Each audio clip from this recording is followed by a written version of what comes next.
Hey everyone, today I'm going to be showing you a really easy method to read Alto Clef quickly.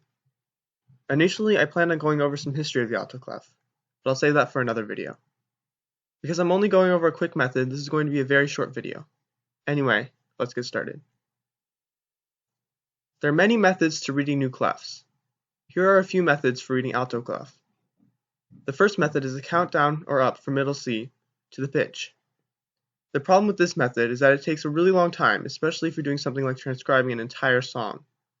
Having to constantly count down to each note is a waste of time, especially when there are other methods you can use. The next option is to become fluent at reading Alto Clef. This, of course, is the ideal method, but it takes a long time to learn a new clef fluently for most people, and it's important to have another method handy until you become fluent at that clef. Finally, you can use your knowledge of treble or bass clef to read Alto Clef. This is a very easy method to learn and is the one we'll be going over today. The method requires a knowledge of treble or bass clef, so if you don't know either of these, I recommend that you find another method to use. Because alto clef is halfway between treble and bass clef, you can use treble and bass clef to easily find the note you need to. Because bass clef was the first clef I learned, let's start with the bass clef method. This is the note that we're trying to name.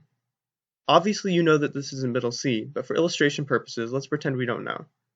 Because bass clef is lower than alto clef, we first want to lower the pitch by one space or spot on the staff. Then we want to replace the alto clef with bass clef.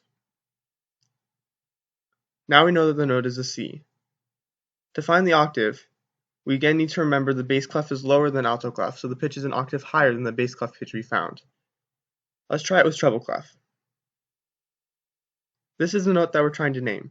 Obviously it's the same as last time. The method for treble clef is the same as bass clef, but in the opposite direction. Because treble clef is higher than alto clef, we first want to raise the pitch by one spot on the staff.